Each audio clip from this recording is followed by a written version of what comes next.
கொடியேறி இருக்கு.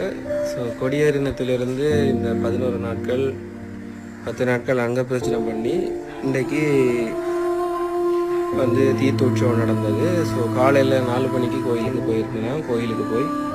கோயில் சாமி தூக்கி தீர்த்தக்கரை வரைக்கும் போய் தீர்த்தக்கரையில் இருந்து வரும் வழியில் கோயில் பிரதான குருக்களுடைய மகன் வந்து என்னை அரைஞ்சி போட்டார்.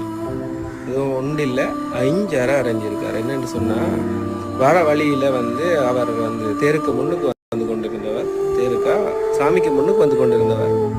வர வழியில் கால் தடுக்கி எனக்கு மேலே விழ வரும்போது நான் அவர் முதுகில் கை வச்சினேன்.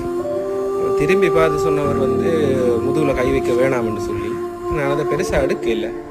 பிறகு சாமியை கோயிலுக்குள்ளே கொண்டு வந்து பிறகு சாமியெல்லாம் சுற்றி நான் கோயிலுக்கு உள்ளே போகும்போது விறுவிரண்டு வந்த மாதிரிக்கே வந்து எப்படி என்னட்ட வந்து எந்த தோளில் வந்து தொடலாம் அப்படின்னு சொல்லி கேட்டு அரை 2 அரைஞ்சி 5 அரை அரைஞ்சவர் அரைஞ்சி வெளியில் தள்ளி கொண்டு போய் பொலிஸில் கொடுக்க சொன்னவர். என்னென்னு கேட்டால் அவருக்கு நான் அடிக்க வந்தேயாம்னு சொல்லி.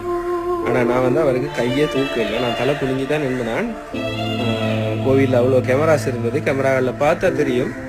அவருக்கு அவர் எதிர்த்தோ இல்லை அவர் கையை உயர்த்தியோ நான் ஒன்றுமே பண்ணலை. நான் வந்து அவர் எனக்கு அரைஞ்சி போட்டார். அரைஞ்சி பொலிஸ்லேயும் பிடிச்சி கொடுத்துட்டார்.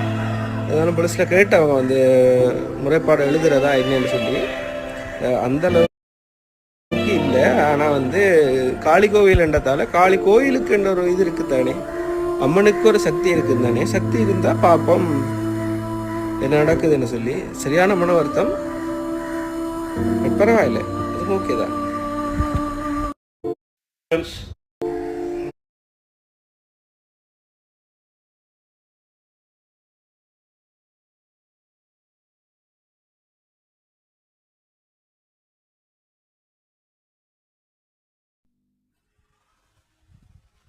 இந்த அண்ணனுக்கு நடந்த அநியாயம் யாருக்கும் நடக்கக்கூடாது.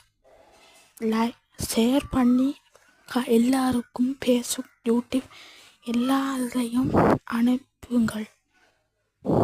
இப்படிக்கு இறைவன் துணை யூடியூப் சேனல் உங்கள் நண்பன்.